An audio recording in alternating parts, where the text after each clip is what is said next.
আসসালামু আলাইকুম। আশা করছি যে যার অবস্থান থেকে সুস্থ ভালো আছেন। আলহামদুলিল্লাহ আমরাও বেশ ভালো আছি। সুন্দর একটি দিন, সুস্থ কিছু সময় সবার মতো আমিও প্রত্যাশা করে আপনাদের মাঝে চলে এলাম সুন্দর একটি এবং খুব ছোট্ট একটি রেসিপি নিয়ে। বেশ কিছুদিন যাবৎ কিন্তু খাওয়া দাওয়ার দিকে কোনো খেয়ালই রাখিনি। অ্যাজোজাল যা পাচ্ছি খাচ্ছি, কোনো কিছু করতে ভালোই লাগছিল না। তো গত শুক্রবারে কিছুটা অন্যরকম খাবার মেনু ছিল আমাদের বাসায়, তার থেকে একটা রেসিপি আমি আপনাদের সঙ্গে শেয়ার করব। আমি সাদা পোলাও, মুরগির গোশ এবং আচারি পটল বানিয়েছিলাম। পটলের সিজনে টক ঝাল মিষ্টি রেসিপিটি আপনারা আপনাদের পছন্দ অনুযায়ী মিষ্টিটা ব্যবহার করবেন। যারা খেয়েছেন তাদের জন্য না, যারা খাননি তাদের জন্য আমি রেসিপিটি শেয়ার করব।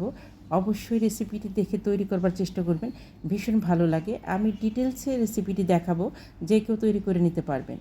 হাফ কিলো পটলে আধা চা চামচের মতো হলুদের গুঁড়া, মরিচের গুঁড়া চা চামচের 1 চামচ, ঝাল মশলাটা আপনাদের পছন্দ অনুযায়ী দিবেন। হাফ চা চামচ ধনিয়ার গুঁড়া, এখানে গুঁড়া মশলা বেশি দিলে পুড়ে যাওয়ার সম্ভাবনা থাকে। 1 চা চামচ আদা, রসুন এবং পেঁয়াজের পেস্ট, আর একটু গরম মশলার গুঁড়া। এটা কেনা গরম মশলার গুঁড়া। গরম মশলার গুঁড়াটা দিতে চেষ্টা করবেন পরিমাণে কম, এটার জন্য খুব সুন্দর একটা ফ্লেভার যোগ হবে। পরিমাণ মতো লবণ দিয়ে আমি এটাকে এইভাবে মেখে 15 মিনিটের মতো রেখেছিলাম। বেশি রাখলে পানি ছেড়ে দিবে, পানি ছেড়ে দিলে পটল সিদ্ধ হতে সময় লাগবে। আমি গোশের জন্য আলুটা এই পাত্রে ভেজে নিয়েছিলাম, সেই পাত্রে পটলগুলো বিছিয়ে দিলাম। আমি এটা ঢেকে দেবো এবং মাঝে মাঝে ঢাকনি উঠিয়ে দেখব যে এটা পুড়ে গেল কি না।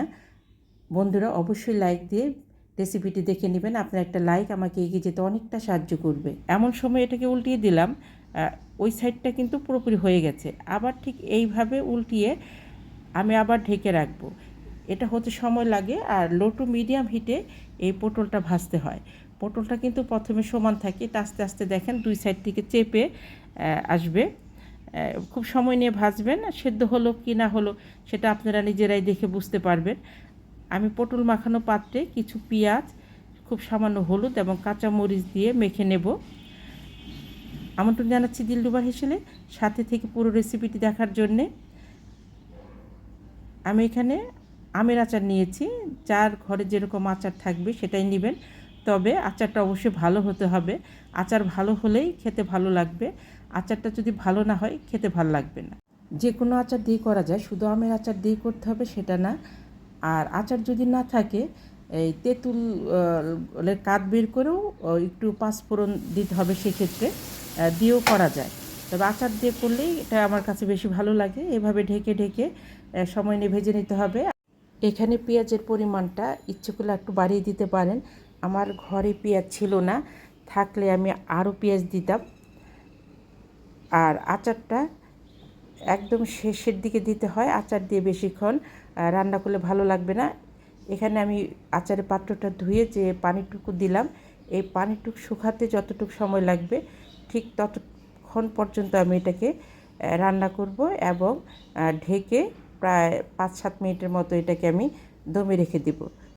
যে সকল বন্ধুরা দিলরুবার হেসেলকে সাবস্ক্রাইব করে পাশে আছেন তাদেরকে অসংখ্য ধন্যবাদ।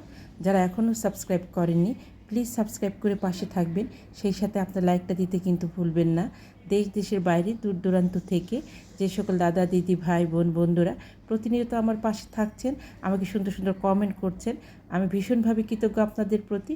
আমার কমেন্ট বক্সে 2-3 দিন যাবৎ ঝামেলা থাকায় আমি অনেক বন্ধুদের ব্লগ দেখছি কিন্তু কমেন্ট করতে পারছি না।